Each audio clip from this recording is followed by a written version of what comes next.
할렐루야. 예, 옆에 있는 분들 축복하도록 하겠습니다. 뭐라고 축복하시느냐 하면 당신의 기도가 나라와 민족과 교회를 살립니다 라고 축복하시기 바라겠습니다.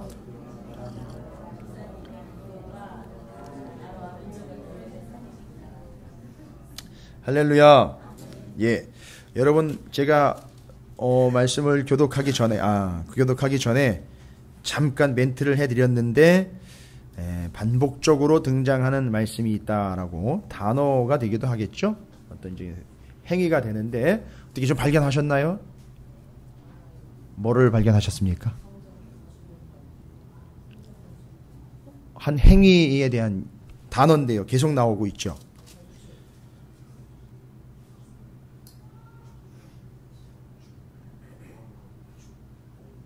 표시들을 다 하셨나요?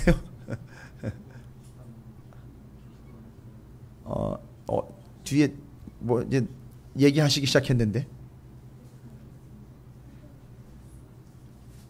명사이면서 또 명사이기도 하고 동사이기도 하고 예, 그렇죠. 기도와 간구했습니다.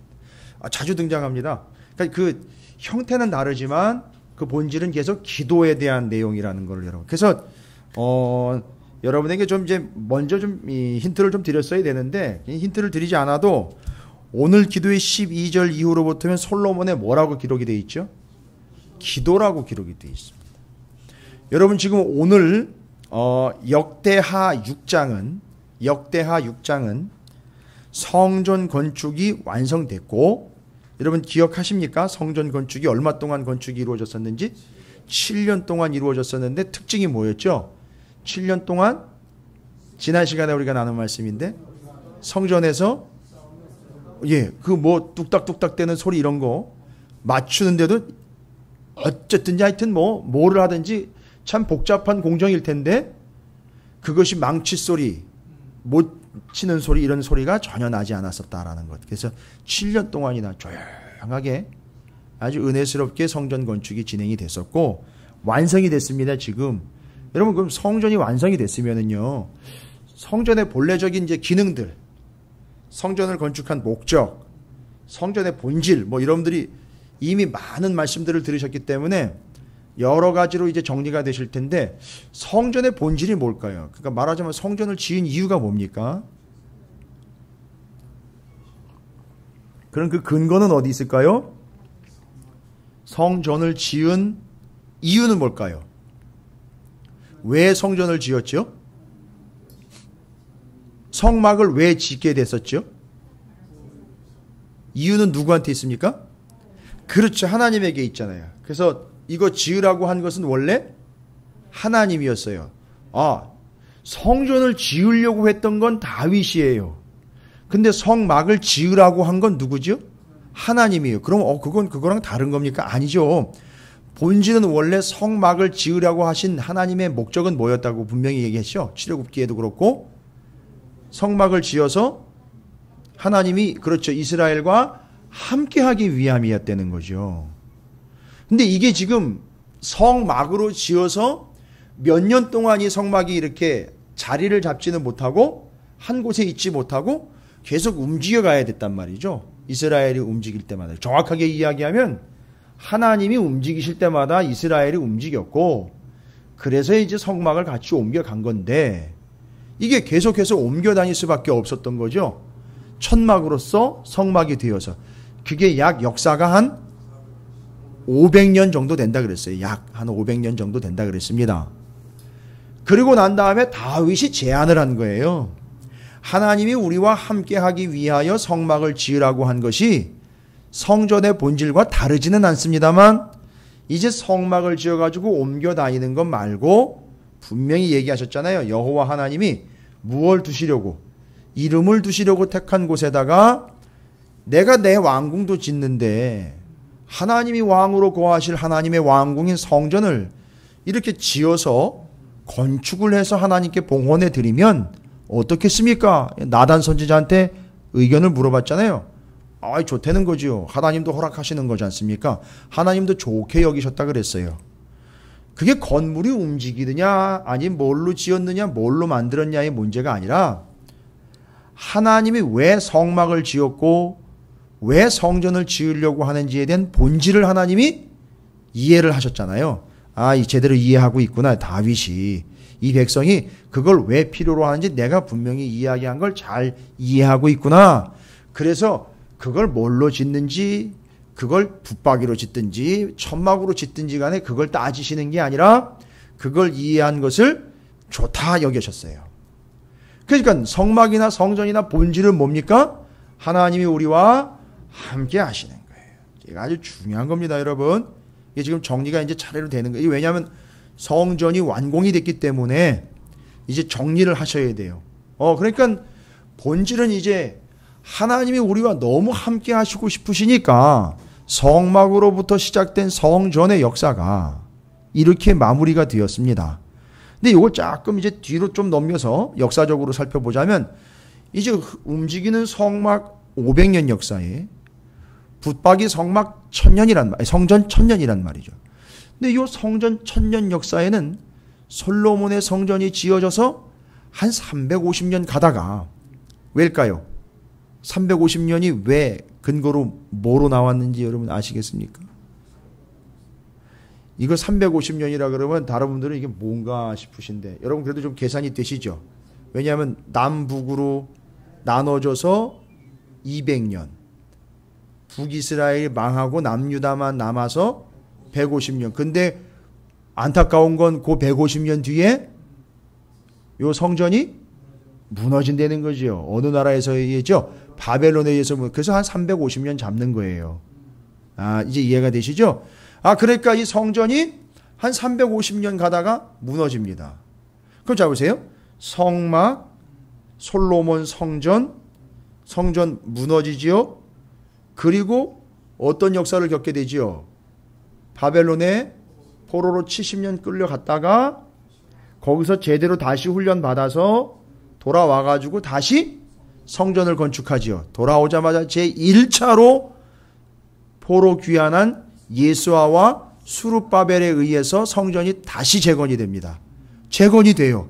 잠깐 16년 동안 멈춰졌지만 재건이 돼서 세워지게 된 성전이 바로 수룹바벨 성전이라는 거예요. 자, 이게 감이 되십니까? 이해가 되시죠? 근데 이 수룹바벨 성전이 시간이 가면서 낡아지고 황폐해집니다. 당연한 것은 이스라엘이 그걸 잘 관리하고 보호해서 거기서 활발하게 제사가 드려지고 거기서 하나님을 향한 예배가 드려졌다면 문제가 없을 텐데 이 우여곡절의 역사들을 겪다 보니까 이 수룹바벨 성전도 낡고 쇠락하기 시작을 합니다. 그러다가 예수님 오시기 얼마 전에 정확하게 이야기하면 BC 37년경에 헤롯이라는 작자가 에돔의 한 왕은 아니고 에돔의 한 관리라고 할 수 있는 세력가인 헤롯이 로마와 결탁이 돼가지고선 유대의 분봉 왕으로 임명이 돼버려요. 근데 이 헤롯 왕이 바로 예수님 오셨을 때 유아들 살해하려고 명령 내렸던 그 헤롯이요.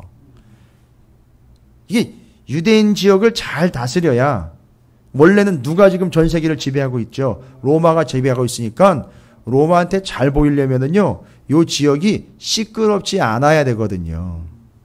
그래서 독특한 게 분봉왕이 헤롯은 와 있는데 아들들하고 나눠서 지역들을 분배를 했어요. 그런데 이게 로마의 정치권은 또 손을 펼쳐서 관리를 해야 되잖아요. 그래서 헤롯 왕은 지배를 하지만 로마가 통치하고 다스리고서 치안과 안보 문제는 누가 담당을 하느냐 하면 로마가 담당을 해요. 그래서 여러분, 그래서 누가 파송이 돼 있죠? 로마에서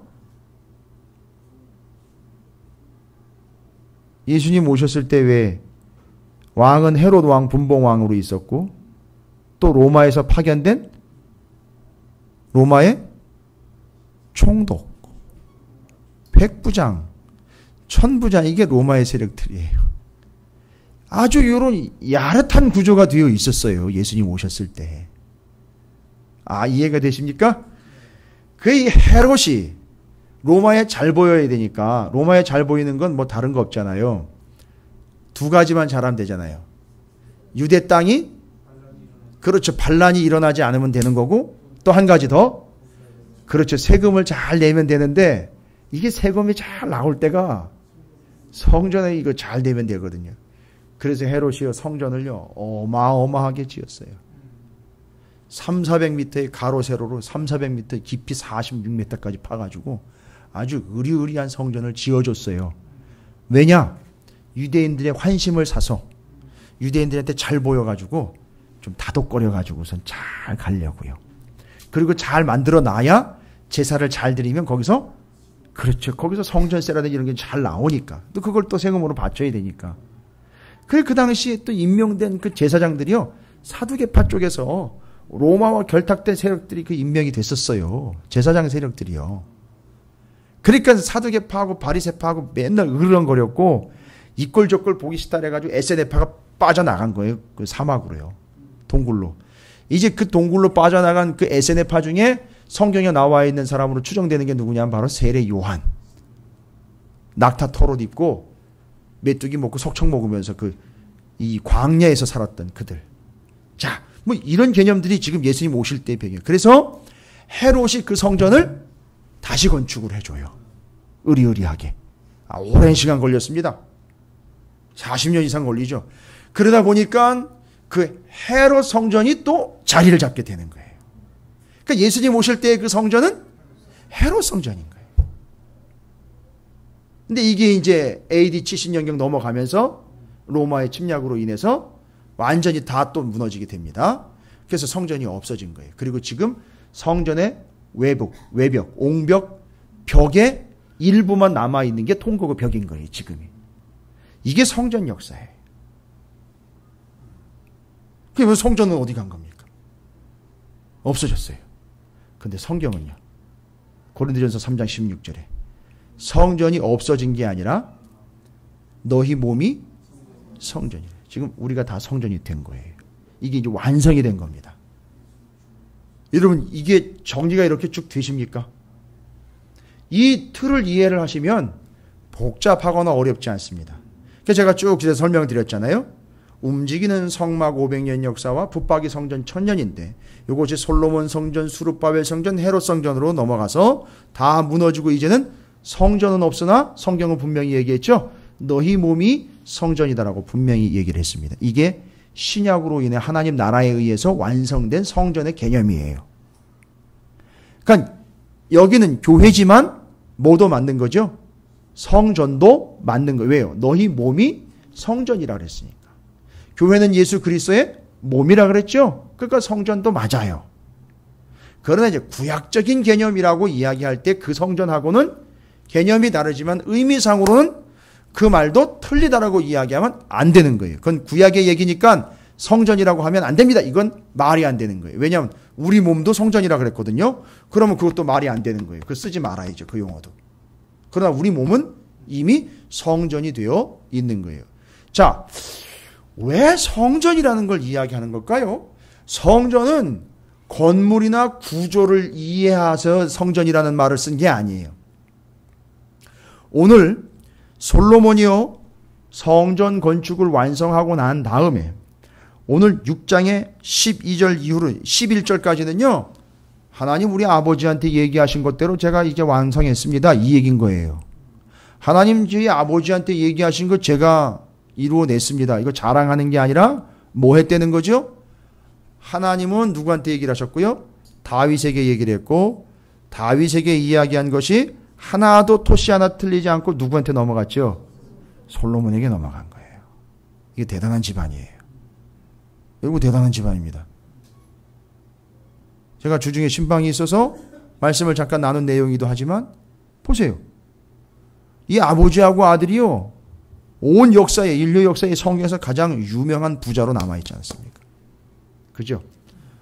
그런 면에서 저는 이제 아들이 없으니까 유명한 부자 되기는 글렀지만 예, 뭐 훌륭한 부모는 돼야 되겠죠. 그런데 정말 성경에 보면 정말 그 아버지와 아들이 함께 동시에 유명해진 두 사람이 바로 다윗과 솔로몬이에요. 역사적으로요 아버지하고 아들이 유명한 사람들을 보면 좀 찾아보기가 쉽진 않은데 이제 여러분 헬라 제국에 알렉산더의 아버지 필리포스 2세 그와 그의 아들 알렉산더 대왕 이 둘이 또 유명합니다. 그 필리포스 2세는 자기의 아들 알렉산더를 위해서 아리스토텔레스라는 철학가를요, 가정교사로요, 과외교사로 붙일 정도 했었어요. 제대로 키워냈습니다. 그래서 유명해요, 그 부자가.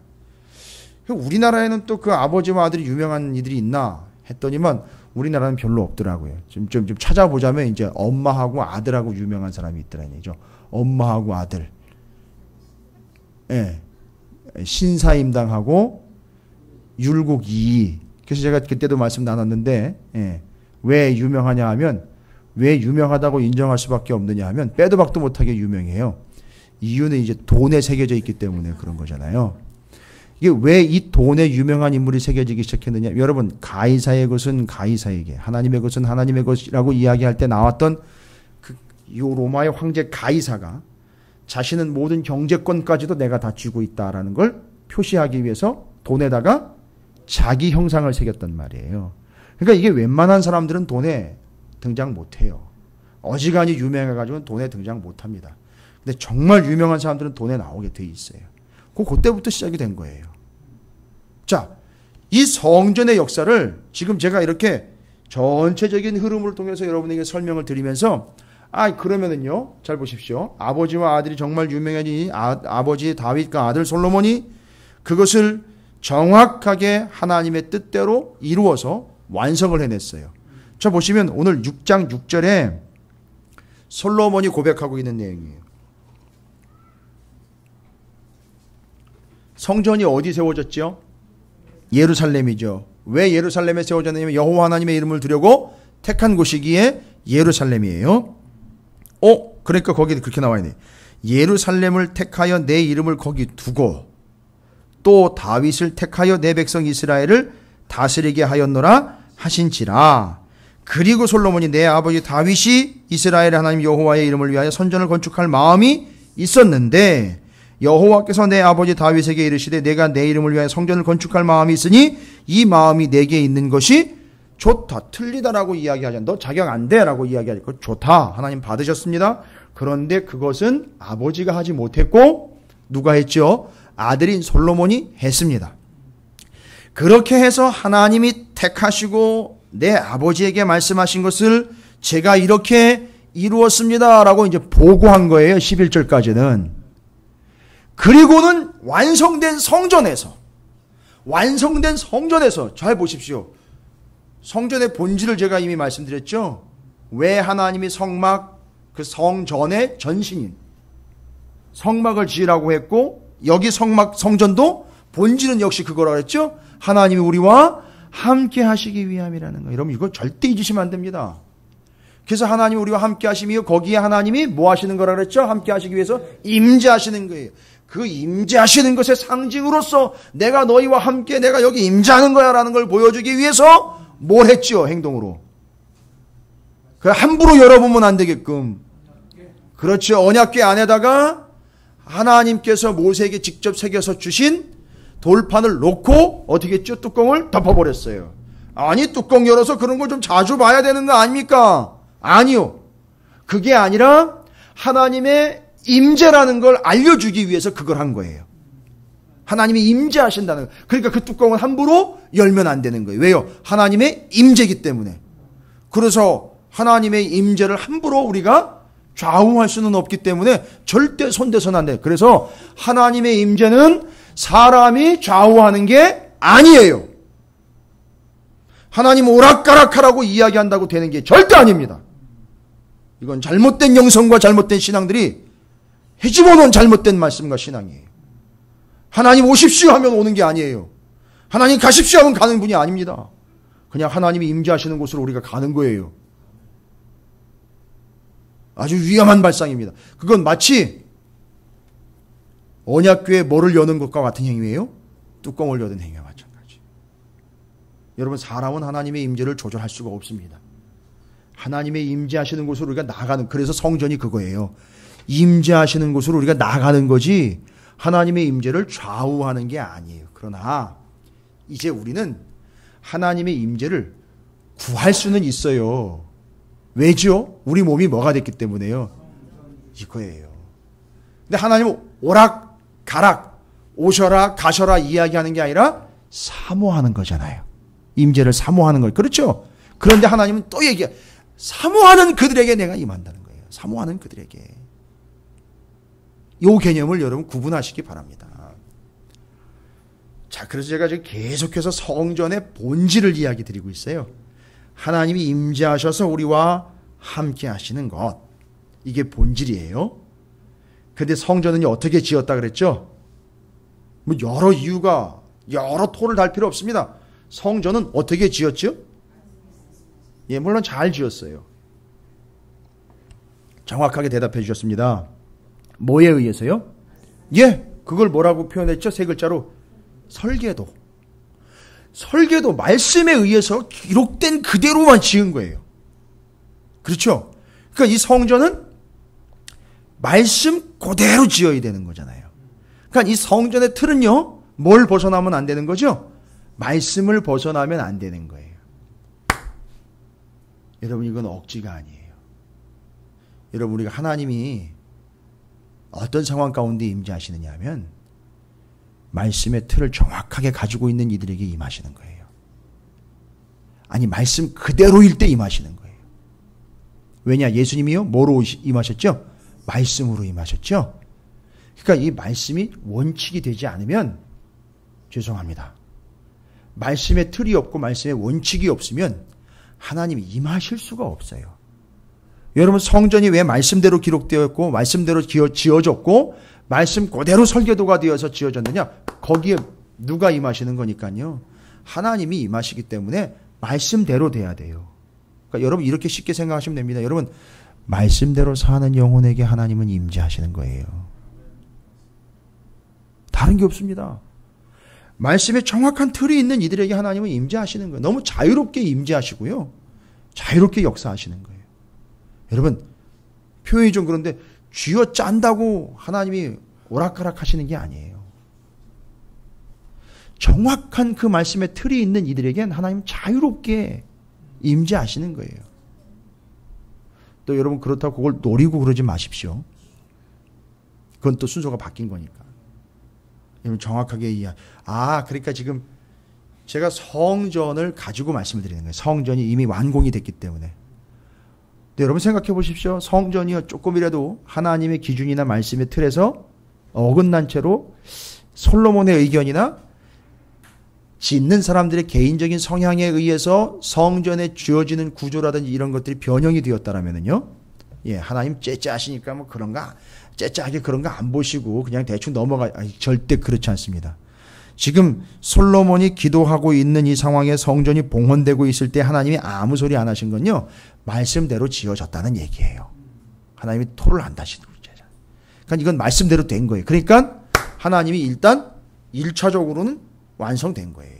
패스가 된 거라고요. 그러니까 하나님이 더 이상 그건 얘기하지 않습니다. 말씀대로 됐어요. 근데 그 성전에서 솔로몬이 12절 이후로 뭐 하고 있느냐? 그럼 보십시오. 기도하고 있어요. 그러면 성전이나 성막이나 우리가 지금까지 본 바로는요, 주로 뭐가 이루어지는 데죠? 제사가 이루어지는 데예요. 그죠? 제물을 잡아서 드리는 제사가 이루어지는 데인데, 아니, 제사를 드려도 시원찮을 판인데 지금 거기서 뭐를 하고 있느냐 하면 솔로몬이요, 그 제단에 올라가가지고 기도를 하고 있는 거예요. 그러면요, 성전의 본질이 뭐라 그랬죠, 아까? 성막과 성전의 기본적인 본질은 폼으로 지어놓은 게 아니죠. 폼으로 지어놓은 게 아니라 본래적인 목적이 있잖아요. 하나님이 우리와 함께 하시는 거잖아요. 그래서 내려오시고 임재하시기 위해서. 그럼 하나님은 뭘 원하시고 계시는 거죠? 우리와의 관계를 원하시는 거죠. 그러니까 하나님과의 온전한 관계는요, 대충 얼렁뚱땅 얼버무리면서 사랑합니다 하나님, 은혜입니다 뭐 이런 식으로 고백한다고 하나님과의 관계가 되는 게 아니라, 첫 번째, 철저히 말씀대로 살 때 그 관계가 이어지는 거예요. 성전을 말씀대로 그대로 설계대로 지었잖아요. 그죠? 그러니까 거기 임재하시잖아요, 하나님이. 그 다음에 그 성전 안에서 하나님과의 관계를 온전히 이어갈 수 있도록 두 번째로 지금 솔로몬이 감 잡고 하는 게 있잖아요. 기도예요. 여러분 오늘 말씀은 이거에 다예요. 그러니까 지금 성전의 본질적인 기능과 목적을 이야기하자면 의도하신 바, 하나님의 의도하시는 바는 성전을 통해서, 성막을 통해서 우리와 함께 하시고 임재하시기 위함이에요. 그런데요, 원칙은 딱 두 가지예요.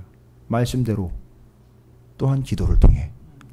그러니까 기도는 하나님과의 뭐를 위한 거죠? 관계를 위한 거지 내 문제 해결을 위한 게 아니라는 거예요, 여러분. 그렇다고 그게 틀렸다는 게 아니라 주 목적이 그게 되면 안 된다는 걸 얘기 드리는 거예요, 지금. 주 목적이 그게 돼서는 안 된다는 걸 말씀드리는 거예요. 주 원래 본래적인 의도와 목적은 뭐냐 하면 하나님과의 관계. 그 관계를 위해서 우리는 기도를 통해서 나아가는 거예요. 그래서 성전은요, 말씀대로 지어진 거기서 하나님 앞에 기도함으로 하나님과의 관계를 이어가는 거예요. 이게 정확한 틀입니다. 그러니까 말씀과 기도라는 거예요, 여러분. 결론은 말씀과 기도라는 거예요. 그러니까 솔로몬이 이걸 정확하게 캐치를 해낸 거예요. 내 아버지를 봐도 그렇고, 여러분 오늘 이 본문이 왜 중요하냐면요, 이 본문 솔로몬의 기도를요, 이사야 선지자도 인용을 했고요, 예수님도 인용을 했고요, 기록된 바대로 다니엘도 그렇게 기도를 했어요. 이게 원칙이 됐다니까요. 우리만 모르고 있지 성경의 믿음의 인물들, 심지어 예수님까지도 이 본문을 인용을 하고 있어요. 이게 기준이 되고 있단 말이에요. 오늘 이 솔로몬의 봉헌 후에 드린 기도가 성경 저 끝까지 계속해서 인용되고 있습니다. 뭐에 대한 말씀으로요? 기도에 대한 거예요. 하나님과의 관계를 위한 기도의 내용으로 계속 인용이 되고 있다는 얘기입니다. 그러니까 앞으로 하나님과의 관계를 위해서 이스라엘 백성들이 하나님과 온전한 관계를 계속 이어가기 위해선 여기 와서 뭐 해야 된다는 거죠? 그렇죠. 기도를 해야 된다는 거. 한 가지 더 재미있고 중요한 사실은 뭐냐 하면 이스라엘 백성들이야 성전 주변에 살고 있으니까 올 수 있다 그러지만 아주 핵심적인 겁니다. 오늘 기도에 누가 추가가 됐느냐 하면 이방인들도요. 모든 이방인들도 여기 와서 기도하거나 더 중요한 게 있습니다, 여러분. 유대인이나 이방인이나 심지어 유대인들도 어떤 경우를 예를 들었느냐면 적국에 포로가 되어 끌려갔을 때 있잖아요. 그러면 거긴 성전 없잖아요. 어떻게 기도하면요? 예? 어떻게 하면요? 거긴 성전 없잖아요. 오늘 본문에 다 나왔어요. 성전을 향하여 기도하거들라. 이방인이든 유대인이 포로로 끌려간 땅에서 기도하거든 하나님이 그 기도를 어떻게 해달라는 거죠? 들어달라는 거예요. 여러분 그러면 떠오르는 사람이 있잖아요. 이스라엘이 포로로 끌려가서 성전 쪽을 향하여 늘 기도했던 그 사람. 다니엘서 6장을 한번 보십시오. 다니엘서 6장이요.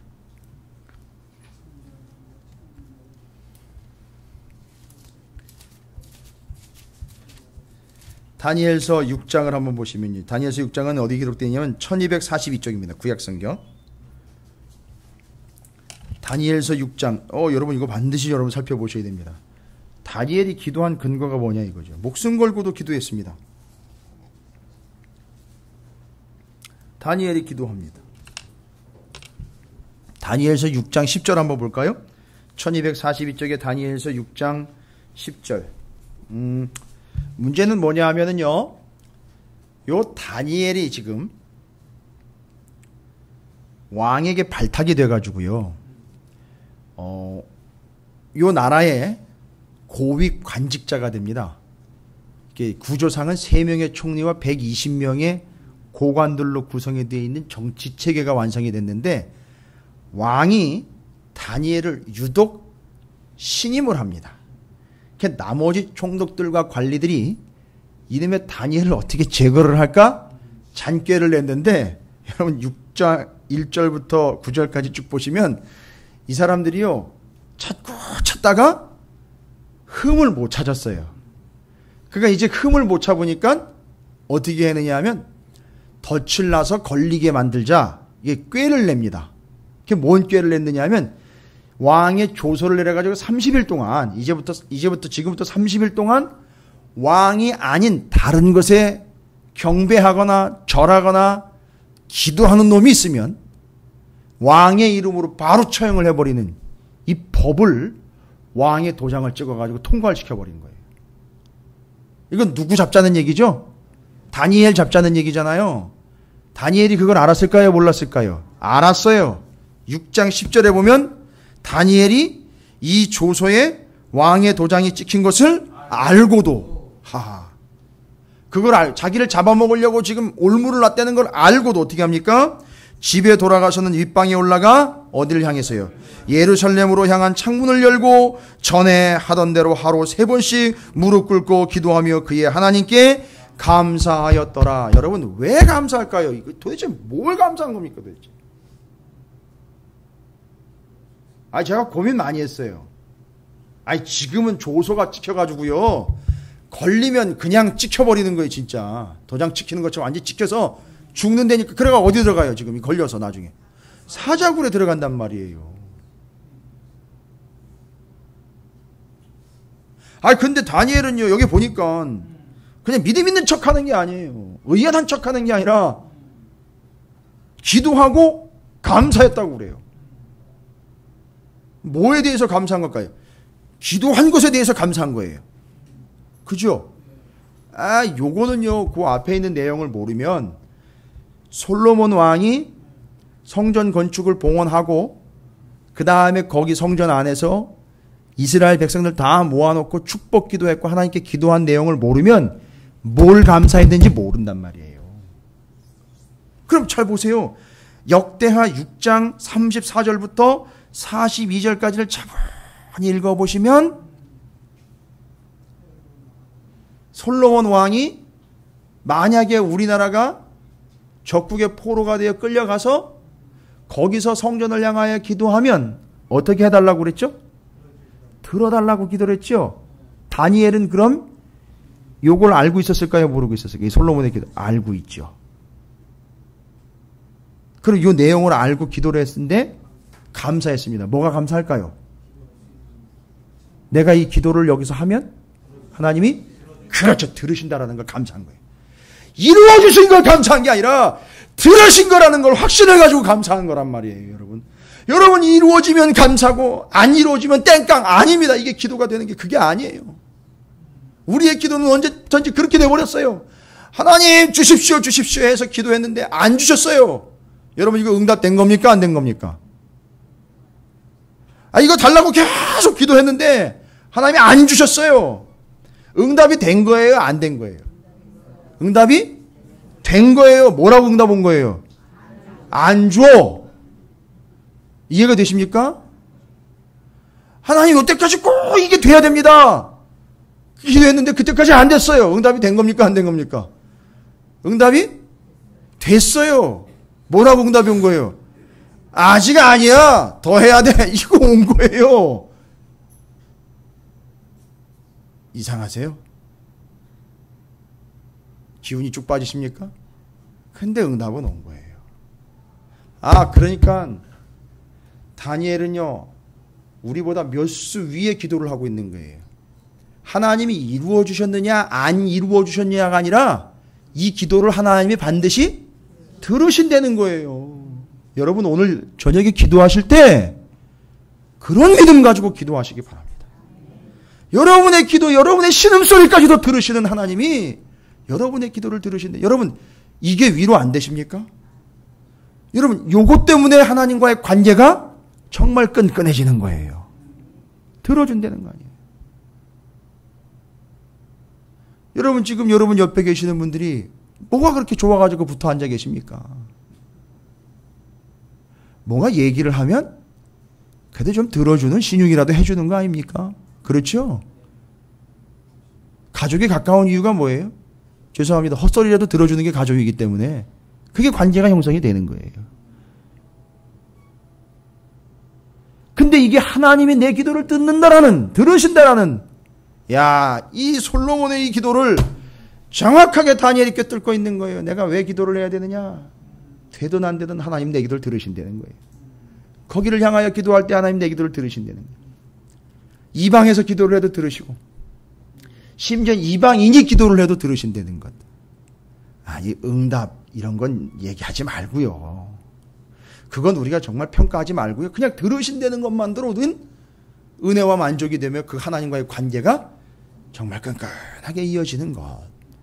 여러분 좀 이런 믿음으로 기도하시면 안 되겠습니까?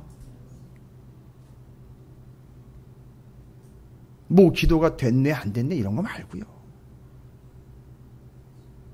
그 한때 우리나라의 그 은사주의가 막 판을 치는 바람에 기도해 준다 그래가지고 이렇게 되네 저렇게 되네 막 예언 기도가 어떻고 막 이래가지고선 막 시끄럽게 됐을 때 많은 사람들이 상처 많이 받았잖아요.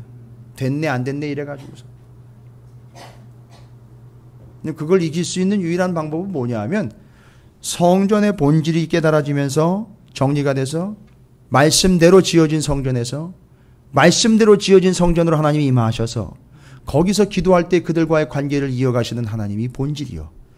그래서 이 한국교회가 잃어버린 게 뭐냐면 말씀과 기도의 균형이 깨져버렸기 때문에 건강하지 못한 교회들이 지금 생긴 거고요. 성도들이 지금 갈팡질팡하고 있는 이유가 바로 그겁니다. 그래서 여러분 말씀과 기도에 어쨌든 여러분이 초점을 맞추셔야 돼요. 자, 이게 다니엘의 기도를 여러분이 연결하시면서 이게 기가 막힌 기도였구나. 그러니까 이것이 원칙이 되는 기도였구나. 그러니까 지금 성전이 얼마나 중요한 위치에서 이스라엘 백성들과 온 만민들의 하나님과의 관계를 위하여 신경을 엄청나게 쓰고 있는 것이로구나. 하나님이 이거 깨달으셔야 돼요, 여러분. 이 성전을 통해서 말씀과 기도로 하나님과의 관계가 이어져 가는 것. 회복되는 것, 끊어지지 않는 것. 이방인조차도 구원 얻게 하시는 하나님의 뜻이 여기서부터 이제 본격적으로 수면 위로 드러나기 시작하는 거예요. 여러분 정리가 되셨습니까? 그러면 이제 역대하 6장으로 다시 돌아와 보면 이 34절부터 42절까지가 이제 그런 내용으로 실제로 기도와 간구의 내용들을 다니엘 같은 경우 이제 우리가 적용했다는 걸 분명히 아시잖아요. 그럼 그 앞선 부분에 32절부터 33절 주의 백성 이스라엘에 속하지 않은 이방인에게 대하여도 그들이 주의 큰 이름과 능한 손과 표신파를 위하여 먼 지방에 와서 이 성전을 향하여 기도하거든 주는 계신 곳 하늘에서 들으시고 모든 이방인이 주께 부르짖는 대로 이루사 땅의 만민이 주의 이름을 알고 그러면 땅의 만민이니까 모든 만민들 이 세계 열방들이 다 기도함으로 하나님과의 관계를 회복해서 하나님 누구인지를 알게 되기를 원하는 게 이 성전의 목적이잖아요. 그죠? 그 뒤에 이제 다니엘 이야기는 34절부터 우리가 얘기해서 다니엘에 정확하게 그 말씀을 적용을 했잖아요. 여러분 근데 이 32, 33절이 왜 중요하냐면요. 만민이 기도할 때에 하나님이 들으시고 그들을 구원해낼 수 있는 근거가 되는 구절이잖아요. 이 상당히 중요한 구절입니다, 여러분. 이게 또 기준이 돼가지고요. 뒤에 성경에 이사야 선지자가 이 구절이 근거가 돼서 뭐라고 얘기를 했느냐면 이사야서 56장 6절 7절에 이거에 대해서 이렇게 얘기를 했어요. 또 여호와와 연합하여 그러니까 기도는 어떤 의미가 있다는 거죠? 하나님과 연합 하나됨이에요. 연합하여 그를 섬기며 여호와 이름을 사랑하며 그의 종이 되며 안식일을 지켜 더럽히지 아니하며 나의 언약을 굳게 지키는 유대인마다가 아니라 이방인마다 라고 얘기를 해요. 이방인마다. 이사야 선지자가요. 유대 선지자가 이방인을 언급을 합니다. 거기다가 이 이방인들이 누구와 연합한다는 거예요? 그러니까 하나님과요. 이건 말이 안 되는 거거든요. 이방의 개들이 어떻게 하나님과 아니요. 하나님은 그걸 그렇게 취급하지 않았다는 거예요. 7절에 보니까 내가 곧 그들을 나의 성산으로 인도하여 이방인들을요. 하나님의 산으로 인도하여 기도하는 내 집에서 기도하는 내 집 이게 어디서부터 나온 겁니까 이게 기도하는 내 집이요. 하나님이 내 집이라 그랬잖아요. 내 집 하나님이 내 집이라고 이야기할 때 그거는 성전이죠. 그런데 거기에 본질이 뭐라는 거죠? 기도하는 내 집이라는 거예요. 하나님이 기도하시는 거 아니죠? 너희가 기도해서 내 집에서 기도하면 너희가 나와 뭐가 되는 거죠? 연합이 되고 관계가 이어지는 거, 이거 얘기하시는 거예요, 지금 하나님이. 이건 기도는 그러니까 기도해야 하는 이유를 우리 쪽에서 얘기하신 게 아니라 하나님이 이미 밝혀주신 거예요. 기도함으로 나와 연합해 내 관계가 이어지는 것, 내 관계가 끝까지 이어가는 것, 그건 기도를 통해서라는 걸 얘기하시는 거예요. 심지어 누구도요? 이방인들도요. 할렐루야. 이게 열방을 향한 하나님의 꿈이 이게 지금 계속 펼쳐지고 있는 거예요. 기도하는 내 집. 근데 누가 기도합니까? 만민이 기도하는 집. 잘 보세요. 그들을 기쁘게 할 것이며 그들의 번제와 희생을 나의 제단에서 기꺼이 받게 되리니 이는 희생제사를 받는 이유를요. 심지어 뒤에다가 뭐라고까지 조건을 다는지 아십니까? 내 집은 만민이 기도하는 집이라 일컬음이 될 것입니다. 솔로몬의 기도를 통해서 여기서 제단에서 제사가 드려지게 되겠지만 그들이 뭐를 통해서요? 기도와 함께 드려지는 그 제사를 하나님이 받으시고 기도를 들으신다는 얘기예요. 자, 기억하십시오. 받으시고 들으신다라는 거. 그래서 그 집을 제사하는 집이라 하지 않고 만민이 기도하는 집. 어디서부터 나온 거죠? 솔로몬의 봉헌 기도에서 나온 거고요. 이 만민이 기도하는 집이라는 이 정확한 구절, 솔로몬의 봉헌 기도, 이사야의 기도, 이사야의 예언, 이 내용이 정리가 돼가지고 마가복음 11장 17절, 그런데 15절부터 17절까지 예수님이 하신 얘기예요. 그들이 예루살렘에 들어가니라 예수께서 성전에 들어가서 성전 안에서 매매하는 자들을 내쫓으시며, 누구를 내쫓았다고요? 성전 안에서? 장사하는 사람이요. 어디에서 장사했습니까? 성전에? 정확하게 이방인의 뜰이에요. 거기서 뭐를 벌려놓은 거죠? 좌판을 벌려놓은 거죠. 보니까 매 좌판 벌려놓은 놈들은 다 유대인들이에요. 가만히 보니까 이방인들이 와서 여기서 손을 들어 기도해야지 저들이 하나님을 받으시고 하나님이 들으실 텐데, 이방인들이 구원 얻을 기회를 좌판으로 쫙 깔아놓고 기회를 주지 않은 거예요. 그러니까 예수님이 다 둘러엎은 거예요. 그리고 뭐라고 얘기하지 아십니까? 아무나 물건을 가지고 성전 안으로 지나다님을 허락지 아니하시고 어딜 좌판을 가지고 들어오냐고. 어디에 좌판을 가지고 들어와가지고 장사치들이 여기서 자리를 잡느냐고. 여기가 어딘 줄 아느냐고. 여기가 무슨 장소인 줄 아느냐고 하면서 하시는 얘기예요. 기록된 바 내 집은 만민이 기도하는 집이라 칭함을 받으리라고 하지 아니하느냐. 야! 죄송합니다. 예수님에 의해 그걸 의역을 해서 거기에 있는 그 현장의 목소리. 야! 넌 이사야서에 있는 말씀과 솔로몬의 봉헌 기도도 몰라? 여기 이 뜰은 누구의 뜰이 돼야 되는지 너 몰라? 내가 지금 괜히 역정내는 거야? 내가 괜히 히스테리 부리는 거야? 내가 돈벌이, 내가 돈이 없어가지고 자격지심에 내가 이제 타고 있는 줄 알아? 너희들 그 말씀 모르는 거야 진짜? 기록된 바에 의하면 내 집은 만민이 기도하는 집이라 그랬고, 이사야가. 그 이사야는 솔로몬의 봉헌 기도를 통해서 만민이 여기 와서 기도하고, 아니 심지어 여기를 향하여 기도할 때도 하나님 이방인일지라도 구원을 얻는다고 했는데, 너희는 지금 니들이 좌판을 깔아놓은 여기에 이방인은 발을 디딜 틈도 주지 않고는 어느 누구나 지금 이방인이 와가지고 기도할 기회를 주고 있는 그 모습이 있나 봐보라. 누가 여기 이방인, 이 중에 누가 이방인 있느냐? 너희들은 이방인들을 다 몰살시킨 자들이다. 그래서 그걸 뒤집어 엎으신 거예요. 그러니까 이 내용을 모르면 예수님이 괜히, 죄송합니다, 예수님이 꼰대 돼버리는 거예요.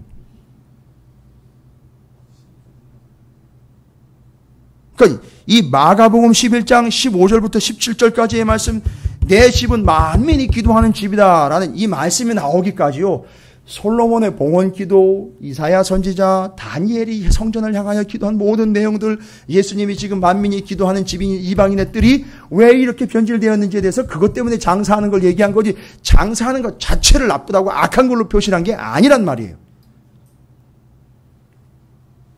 자, 이제 정리가 되십니까? 야, 이게 어마어마한 겁니다. 그러니까 이미 이방인들에게도 구약 성경에도 구원의 기회가 열려 있는 거라고요. 그런데 잘못 오해하고 있는 사람들은 구약에는 유대인들만 구원 얻는 걸로 이야기를 해가지고선 그건 율법적인 거고 아주 편협한 거라고만 이야기하는데 여러분 하나님을 그렇게 너무 편협하게 표현을 해버려. 그러니까 몰라도 너무 모르는 거예요. 몰라도 너무 모르는 겁니다. 하나님은 그런 분이 아니에요. 이건 파격입니다. 여기 와가지고 기도하지 않고도 어디에서도요. 남의 나라에 잡혀가 있는 상태에서 여기를 향해서 기도만 해도 하나님이 들으신다는 거예요. 심지어 만민이요. 이방 사람들이 여기 와가지고 여기를 바라보면서 기도해도 그걸 내가 들어주신다는 거예요. 여러분 하나님의 마음이 여러분 읽혀지십니까? 그러니까 여러분 이거를 우리는 지금 공부하거나 이해하는 게 아니라 하나님의 마음이 어떻다는 거죠? 이처럼 어마어마하게 넓은 거예요. 그죠? 여러분 제가 왜 이 이야기 드린지 아십니까? 하나님은요 다 받고 다 들어주실 마음이 있으신 거예요. 문제는 어디에 있어요?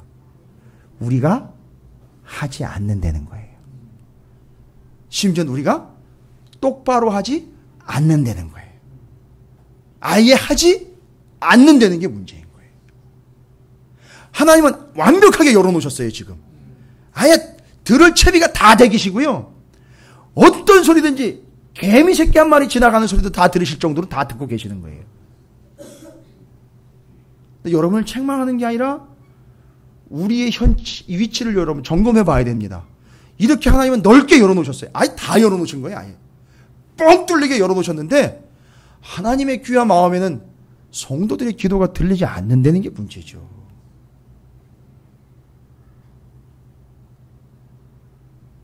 그래서 이제 아예 솔로몬은요 이렇게 이야기를 합니다. 아주 재밌는 표현을 써가지고 솔로몬이 기도해야 될 때를 정확하게 콕콕 집어줘요. 요거는 하나님에게 구하는 건데 백성들 들으라고 하는 거예요. 니들 이럴 경우에 꼭 기도해. 니들 이럴 때 꼭 기도해. 요럴 때는 자꾸 혼자 그러지 말고 끙끙 앓지 말고 기도해. 여기서 22절부터 28절까지 보시면은요. 정확하게 치면은 뭐 31절까지겠죠. 조건문이 하나씩 달리잖아요. 보셨습니까?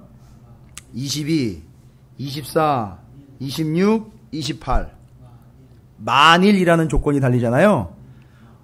그런 일이 없었으면 좋겠다가 아니라 이거는요. 그런 일이 생기면 하나님한테는 지금 뭐라 그래요? 하나님 그런 일이 생겨서 이 백성들이 기도하면 좀 들어주세요 라고 이야기하는데 백성들은 지금 어떻게 받아들여야 돼요? 너들한테 그런 일이 생기면 머리 싸매지 말고 어떻게 하라는 거죠? 기도하라는 거예요. 성전이 있잖아. 여기 와서 기도하고 여기를 향해 기도하면 되잖아 라고 이야기하는 거예요. 그러면요.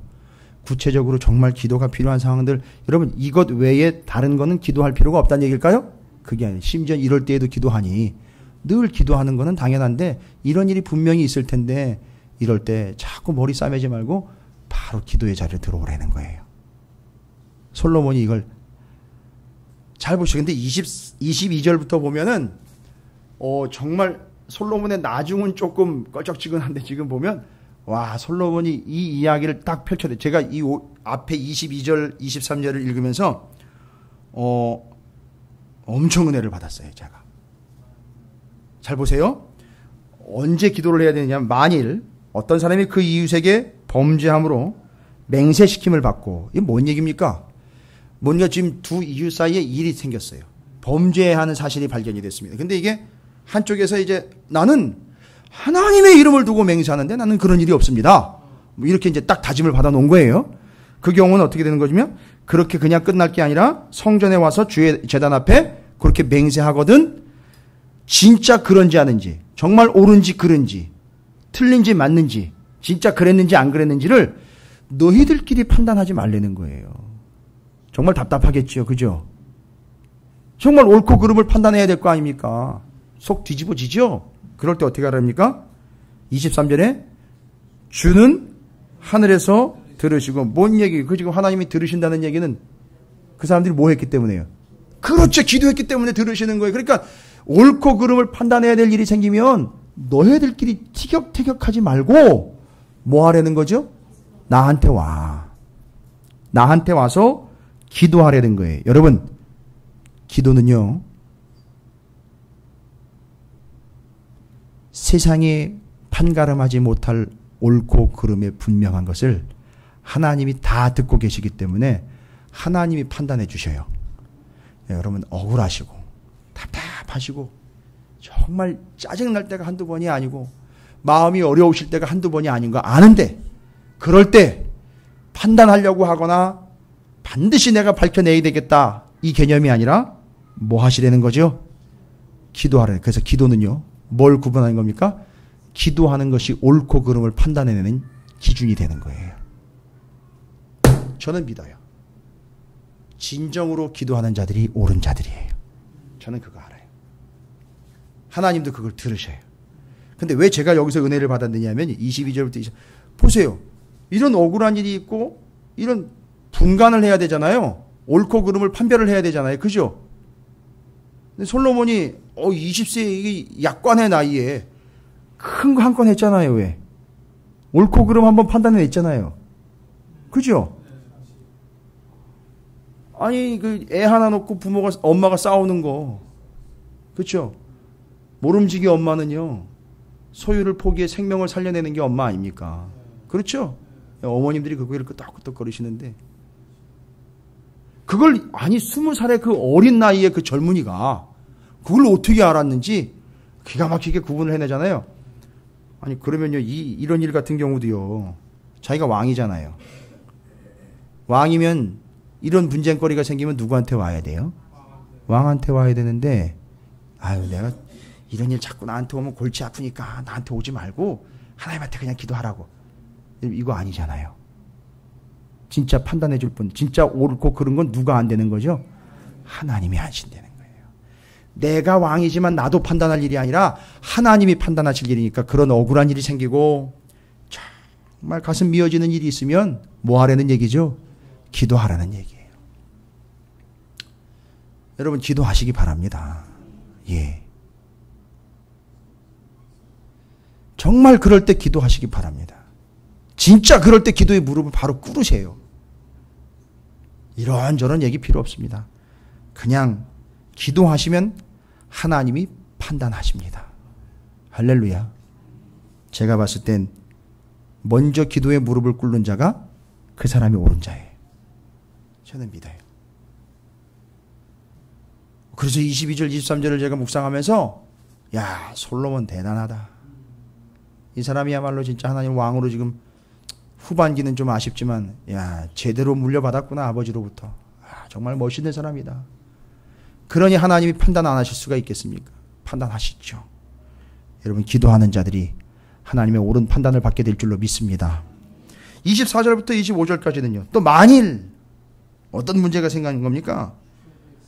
주의 백성들이 연약함과 자신의 죄 때문에 넘어가는 거예요. 이거 넘어가 버리면 어떻게 합니까? 넘어갔으니까 난 안 돼, 이제 난 망했어, 난 끝장이야, 이러지 말고 뭐 하려는 거죠? 하나님 앞에 기도하는데 그 기도로 하나님의 사하심과 회복, 돌아옴을 경험할 수 있다는 거예요. 자, 여러분, 회복을 경험하시길 원하십니까? 기도예요. 답이 그거밖에 없습니다.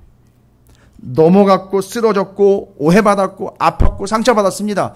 회복되길 원하십니까? 돌아와야 되잖아요. 그죠? 방법은 하나예요. 다른 거 없습니다. 기도예요. 하나님께 기도하는 겁니다. 회복을 위한 기도예요. 판단을 위한 기도. 회복되길 원한다면 기도하는 거예요, 여러분. 건강의 회복이요? 그것도 기도예요. 관계의 회복이요? 그것도 기도라고요. 내 문제의 회복, 그것도 기도인 거예요. 회복을 위해서는 다른 방법이 없어요. 여러분, 기도하라는 걸 이야기하는 거예요. 그러니까 나라가 무너졌어도 나라의 회복을 위해서는 기도해야 되는 거예요. 여러분, 26절부터 27절까지는 또 만일이라고 내가 있는데, 여러분, 자꾸 이게 죄를 범하는 습성이 있잖아요, 사람들에게. 그죠? 그 죄를 떠나는 힘이 어디로부터 오는지 아십니까? 기도로부터 옵니다. 기도는, 여러분 한번 따라해 보실까요? 기도는 마음을 지킨다. 여러분, 기도는요, 마음을 지키는 거예요. 왠지 아십니까? 베드로 이야기를 제가 드리는데, 난 죽어도 내 목에 칼이 들어와도 예수님 부인하지 않습니다. 지켰습니까? 못 지켰습니까? 못 지켰어요. 예수님은 죽어야지만 구원을 해낼 수 있죠, 인류를요. 그러면 반드시 뭐를 지셔야 되죠? 십자가를 지셔야 되죠? 근데 예수님은 지셨어요? 못 지셨어요? 지셨어요. 베드로와 예수님의 차이가 뭔지 아십니까? 죽기 직전까지, 끌려가기 직전까지 예수님이 누구를 데리고 갔죠? 예수님의 애 제자들을 데리고 가서 여기 떨어져 지금 기도해라. 예수님이 기도했지만 베드로는요, 기도하지 못했어요. 마음은 굴뚝 같았으나 마음을 지키지 못했어요. 여러분, 그게 이야기하는 게 뭔지 아십니까? 마음을 지키기 위해서는요, 마인드 컨트롤이나 어떤 명상을 통해서 되는 게 아니에요. 예수님도 기도하심으로 당신의 마음을 지키셨어요. 우리의 마음을 지키려면 기도밖에는 없어요. 이야, 이게 성전에서 지금 솔로몬이, 이 어린 솔로몬이 이걸 다 깨달은 거예요. 그러니까 이 솔로몬은요, 기도의 이론에 빠삭한 중보기도 사역자가 아니라 이 사람이 역시 뭐 하는 사람이었죠? 기도하는 사람이었다는 거예요. 젊은 나이에도. 죄를 이기는 힘, 죄에서 떠나는 힘, 죄를 벗어나는 힘, 그건 어디로부터 온다고요? 기도로부터 오는 거예요. 기도가 힘입니다. 28절부터 31절까지의 내용을 보면 쭉 읽어보시면 뭐 다른 내용 아니고 쭉 정리를 해보니까 기도는요, 주님을 경외하며 주의 길을 걷는 방법이라고 분명히 나와 있어요. 기도함을 통해서 주님을 경외하며 주의 길을 걷는 방법이 바로 기도다라고 이야기하고 있습니다. 여러분, 이게 솔로몬이 정리하고 있는 말씀대로 지어진 성전에서 하나님과의 관계를 위한 기도가 온전히 드려지게 되는 이 분명한 겁니다. 그래서 말씀과 기도가 같이 가고 있는 걸 이야기하는 거예요.